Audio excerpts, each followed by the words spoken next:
You are hanging laundry when the world ends. Not ends. That's not the right word. Changes. Permanently. Irrevocably. The kind of change that divides a life into before and after. It is Sunday, April 14th, 1935. 2:30 in the afternoon. The sky is blue. The air is still. It is, by the standards of the Oklahoma Panhandle, in the 5th year of the worst drought in recorded history, a almost pleasant day. You are hanging laundry because laundry still needs hanging, even in the Dust Bowl. Even when the world is dying slowly around you. Sheets still get dirty. Children still need clean clothes. Your name is Ruth. You are 31 years old. You have lived on this farm your entire life. Born here, married here, buried your father here in the dry ground that used to grow wheat and now grows nothing. You have 2 children. Elaine, 9. Tommy, 6. Your husband Dale is in the barn, fixing the tractor that hasn't run in 3 weeks. And then you look north. It is a wall. That is the only word for it. A wall of earth. 2 miles high, you can't see the top of it. Stretching from horizon to horizon, rolling south at 60 miles an hour, swallowing everything it touches. It is the color of midnight, not dark blue midnight. Black midnight, the color of no light, no air, no sky. Birds are flying ahead of it in a panic. Hundreds of them, every bird in the Panhandle fleeing south. You have seen dust storms before. Everyone here has, in 5 years of drought, you have seen storms that turned noon to dusk, storms that buried fences, storms that got into sealed jars and into your lungs and into your children's lungs. You have never seen anything like this. Dale, you scream. He's already running from the barn. Get inside, he shouts. Now. You grab the laundry, not all of it. There's no time. Just the children's things, the small shirts, because some part of your brain is still thinking about tomorrow while the rest of it is pure terror. You run for the house. The wall hits before you reach the door. 1 second, there is light. The next second, there is nothing. Complete, absolute, total darkness. Not dim, not gray. Nothing.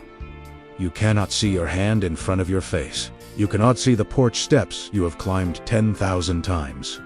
You cannot see anything. The dust is everywhere at once. In your mouth, your nose, your eyes, your ears. It is not like breathing air. It is like breathing earth. You find the porch railing by feel. Find the door. Get inside. Dale is already there. He found the children. Elaine was reading on the porch. Tommy was in the yard and pulled them in. You slam the door. Inside, you stuff rags under the door, around the window frames, into every gap you can find. You've done this before, during smaller storms.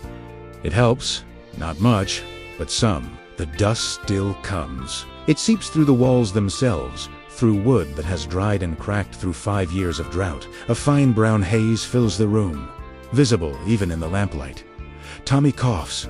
You pull him against you. Elaine sits at the table, very still, very quiet. She is 9 years old, and she has learned, piece pasture, how to be very still and very quiet during storms. You don't know whether to be proud of her or heartbroken. You are but. Outside, the wind screams. Not howls, screams. The sound of something enormous and indifferent moving through the world, taking what it wants. The lamp flickers. You cup your hand around it.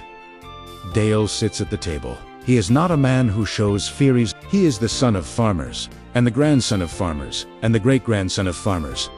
And he has believed his whole life that if you work hard enough, the land will provide. He is looking at his hands. You watch him look at his hands. And in that moment, in that dark dust-choked room, with your children pressed against you and the sky fallen to earth outside, you make a decision. Not consciously, not with words, but something settles in you like a stone dropping to the bottom of still water. We are leaving. The storm lasts for hours. When it finally passes, you Open the door. The world is brown and still and completely rearranged. The fence along the north field is buried to the top wire. The garden, what was left of the garden, is gone. A drift of dust 4 feet high leans against the barn wall. The laundry you dropped is gone. Just gone. Dale walks to the field, stands there looking at the ground. You don't follow him. You already know what he sees.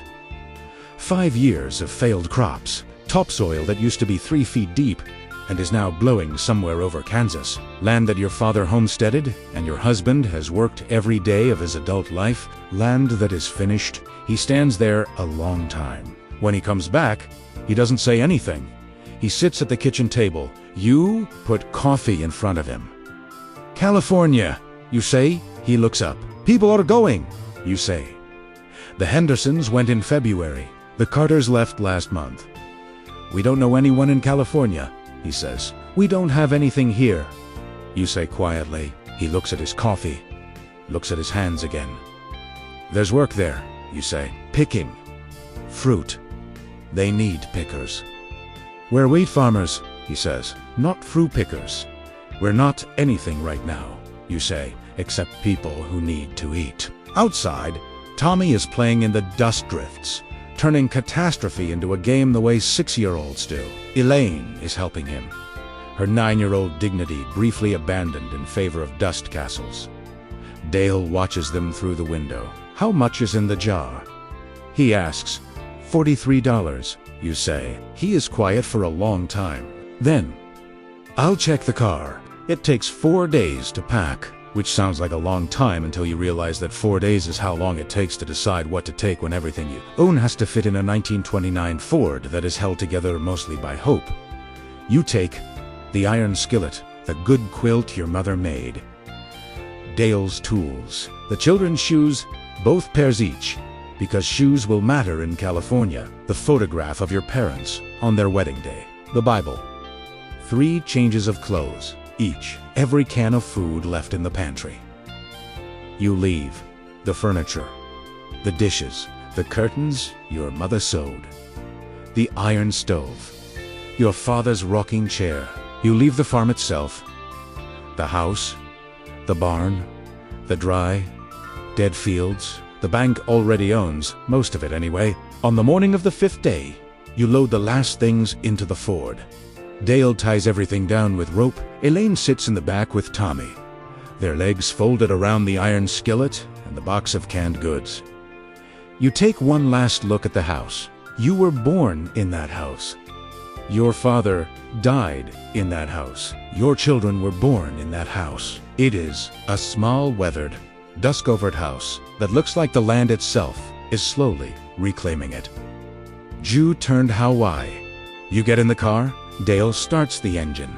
It catches on the 3rd try, which these days counts as a miracle, and pulls out onto the dirt road. Elaine looks out the back window. Mama, she says, are we coming back? You reach back and take her hand. California, you say. Not an answer. Direction. She holds your hand all the way to the main road. Roate 66. The Mother Road. Some people call it 2,000 miles from Chicago to Los Angeles, and right now it is full of people exactly like you. Okies, the Californians, call you. Not kindly, you don't know that yet. You drive west through the Texas Panhandle, through New Mexico, through Arizona. The landscape changes around you. Flat brown plains giving way to desert, then mountains, then desert again. The car overheats twice. You wait by the side of the road, watching other families pass in other overloaded cars, everyone moving the same direction, everyone carrying the same particular combination of everything and nothing. At a camp in New Mexico, a roadside clearing where a dozen families have stopped for the night, a woman shares her beans with you because she can see you're running low. You don't know her name. She doesn't know yours. You eat together in the dark and say almost nothing. And in the morning she drives west, and you drive west, and you never see her again. Tommy asks every morning, "Are we there yet?" Every morning, Dale says, "Getting closer." It is not a lie. It is just a very long truth. You cross into California on a Thursday morning, 17 days after Black Sunday. The inspection station at the border, they check your car, your produce, ask questions. The officer looks at your loaded Ford, at your dusty children, at your $43 reduced now to $9. He waves you through without a word. But the way he looks at you, you file that look away. You'll understand it later. California is green. That's the first thing. After 5 years of brown fields, brown sky, brown air, brown everything, the green of the San Joaquin Valley hits you like a physical force. Elaine presses her face against the window. "Mama," she whispers, "look, orchards.